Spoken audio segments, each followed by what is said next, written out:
Hola, querido. Mira, la muerte y la resurrección de Cristo no fueron un accidente. Su crucifixión no fue la condenación de un revolucionario social que atacó algún gobierno de este mundo.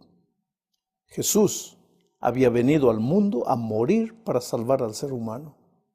Y él fue consciente de su misión desde que era un niño. Sabía que le era necesario estar en los negocios de su Padre. Jesucristo vivió a la sombra de la cruz. Caminó el sendero de la cruz. Era necesario que fuera así. No existía otra manera de salvar al ser humano. Ahora, en este estudio veremos la parte final de la vida de Cristo en esta tierra. Comenzaremos hablando de la noche en el Getsemaní. Fue una de las más terribles noches de este mundo, porque la salvación o la perdición eterna de la raza humana estaban en las manos de Jesús. Este cuadro nos lleva necesariamente a recordar otro jardín, el Edén. Allí Adán y Eva fracasaron estrepitosamente. Allí ellos le entregaron el destino de la raza humana al enemigo de Dios. Mientras que en el Sinaí Jesús oró diciendo que sea hecha tu voluntad y no la mía, en el Edén nuestros primeros padres sucumbieron a la tentación de ser como Dios. Mientras en el Getsemaní Jesús venció la tentación de renunciar a la salvación del ser humano, en el Edén Adán y Eva abrieron la puerta de la perdición para todos los seres humanos. Pablo en primera a los Corintios capítulo 15 versículos 21 y 22 dice: porque así como la muerte vino por medio de un solo hombre, también por medio de un solo hombre vino la resurrección de los muertos. Pues así como en Adán todos mueren, también en Cristo todos serán vivificados. Solo que la victoria de Cristo en el Getsemaní no fue un asunto romántico y digno del más bello poema. Querido, fue una noche terrible de dolor. Sudó gotas de sangre y está probado que un ser humano puede sudar sangre solo en circunstancias de extremo dolor. Jesús estaba solo, sus mejores discípulos dormían, ajenos a todo. Jesús sabía que en pocos minutos más sería preso, sometido al más terrible sufrimiento. Y Jesús era un ser humano, y como cualquier ser humano tenía el instinto de conservación, y por lo tanto no deseaba morir. Por eso le dijo a su padre: Padre, si es posible, pasa de mí este cálice. Y allí podría haber terminado todo su dolor. Los ángeles del cielo vinieron en su rescate, pero él era consciente de que si regresaba al cielo, la raza humana estaría eternamente condenada. Y su amor fue más grande que su temor. Se entregó, como un cordero fue llevado al matadero, y como una oveja delante de sus trasquiladores enmudeció y no abrió su boca, simplemente murió. Vamos ahora a la segunda parte, y aquí hablaremos un poco de Judas. Mira, personalmente yo no creo que Judas haya querido tener el fin que tuvo. No creo que desde el comienzo Judas haya entrado al grupo de los discípulos con intereses humanos y mezquinos. Lucas dice que antes de escoger a sus discípulos, Jesús pasó toda la noche en oración y a la mañana siguiente escogió a los 12. Por lo tanto, yo creo que Jesús no se equivocó. Yo creo que Judas se perdió a lo largo de su ministerio. La sierva del Señor dice que en el milagro de la multiplicación de los panes y los peces, Judas por primera vez vislumbró ventajas políticas que podrían obtenerse de Jesús. Creo que a partir de ese momento, él se concentró más en cómo establecer el reino terrenal de Cristo y perdió de vista el rumbo celestial. Dejó que la codicia de cargos políticos, de ventajas financieras se apoderara de su corazón. En otras palabras, permitió que el diablo se apoderase de su ser, a pesar de formar parte de los 12. La pregunta ¿es posible trabajar para Jesús, participar de su misión y sin embargo tener el corazón comprometido con el mal? Esta es una respuesta seria a la que todos debemos responder en algún momento. Volviendo a Judas, creo que en todo momento él sintió la voz de Dios trabajando en su corazón, pero se fue endureciendo poco a poco hasta perder de vista la malignidad de lo que hacía. Solo cuando vio que las cosas habían huido de su control, se entregó a la desesperación, no al arrepentimiento, sino al remordimiento que consecuentemente lo llevó al suicidio. En la tercera parte de este estudio veremos la actitud de algunas personas delante de la cruz. Jesús, sin duda ninguna, marca la diferencia en la vida de los seres humanos, para bien o para mal. Nadie permanece neutro delante de él. O lo amas o lo dejas, o lo sigues o lo rechazas. Piensa, por ejemplo, en el grupo que formaba parte del Sanedrín.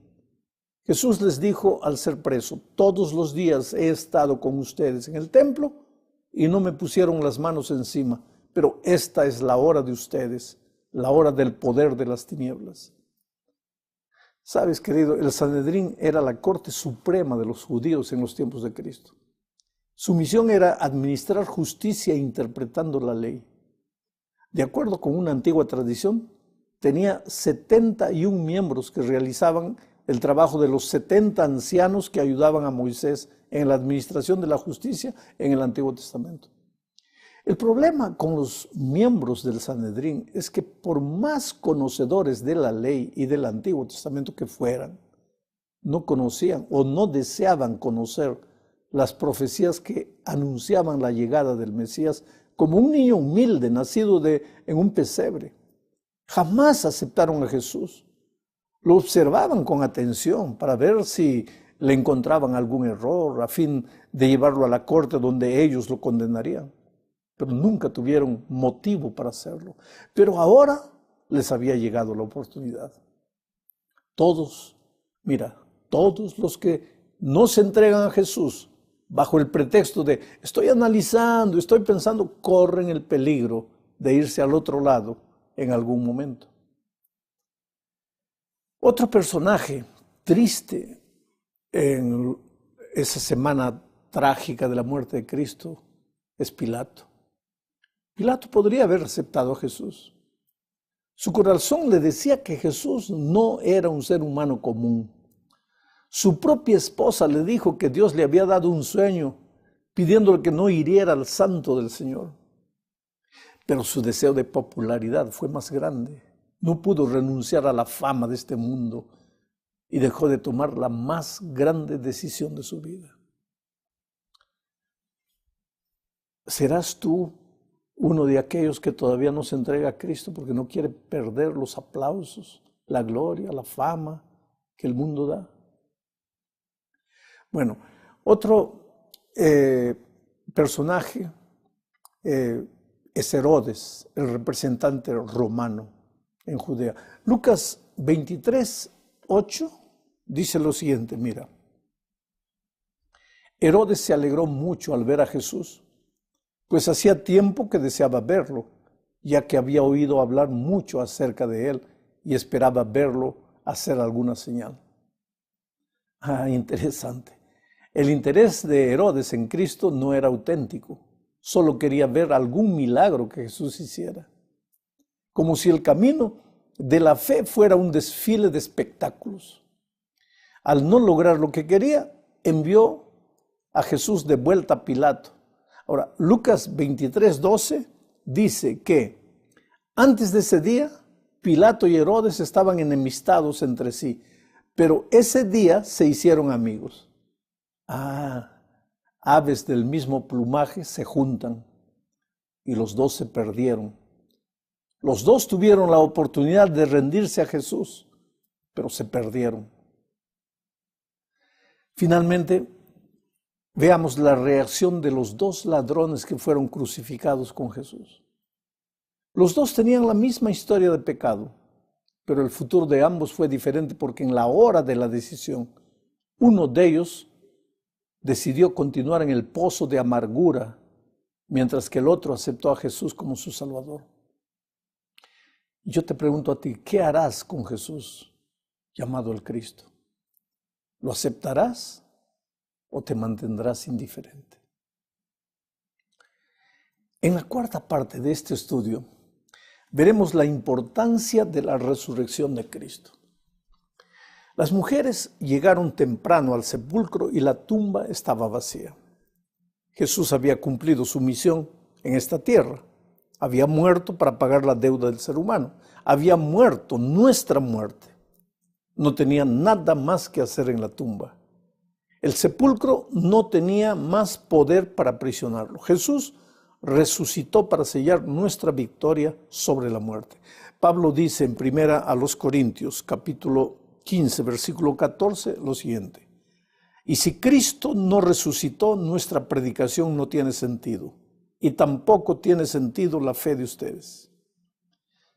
Mi amigo querido, la resurrección de Jesucristo es importante porque nos habla del poder de Dios.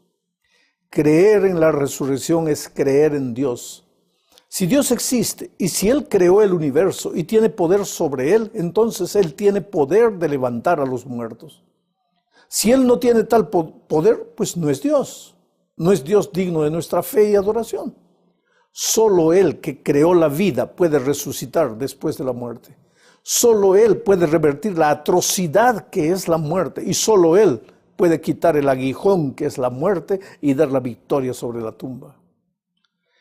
En la resurrección de Jesús, Dios nos recuerda su absoluta soberanía sobre la vida y la muerte. La resurrección de Jesús también es una garantía de la resurrección de los redimidos, que es un principio básico de la fe cristiana. A diferencia de otras religiones, solo el cristianismo tiene un fundador que trascendió la muerte y prometió que sus seguidores harían lo mismo. Todas las otras religiones fueron fundadas por hombres y profetas cuyo fin fue la tumba. Como cristianos, somos consolados por el hecho de que Dios se hizo hombre y murió por nuestros pecados, fue muerto y resucitado al tercer día. La tumba no pudo retenerlo. Jesucristo vive y ahora está sentado a la diestra de Dios, el Padre, en el cielo.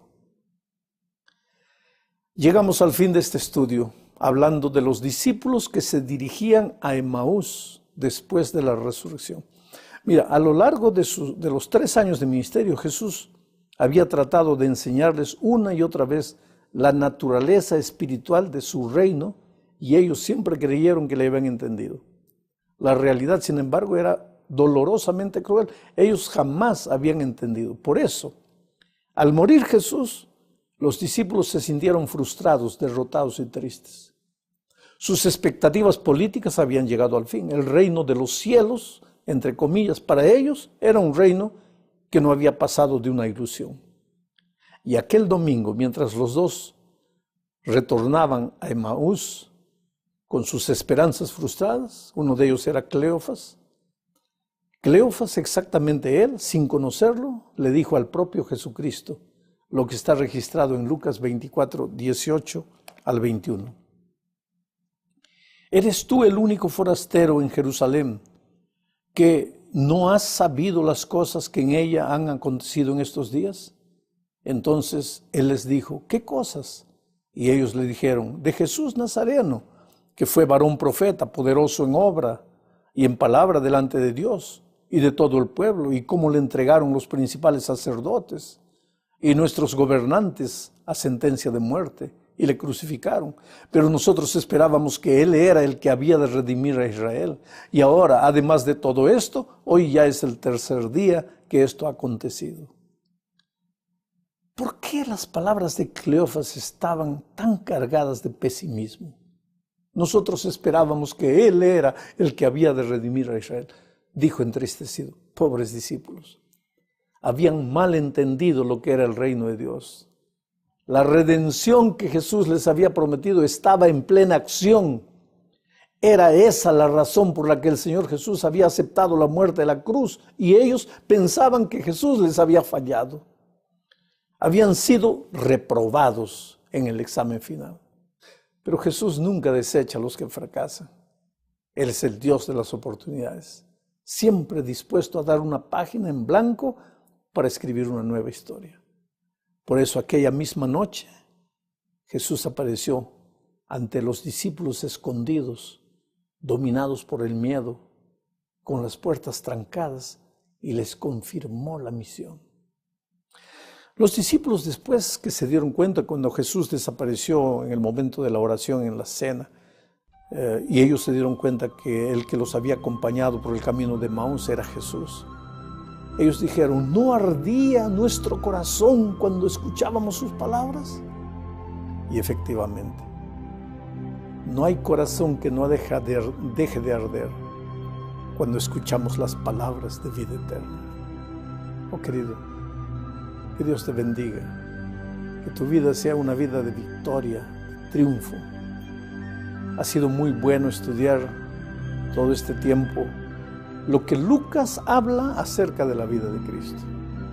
Lo que Lucas habla acerca de la misión, lo que Lucas habla acerca de la última semana de la vida de Cristo, lo que Lucas habla acerca del ministerio de las mujeres, lo que Lucas habla de cómo el Evangelio debe influir en la vida del día a día, en fin.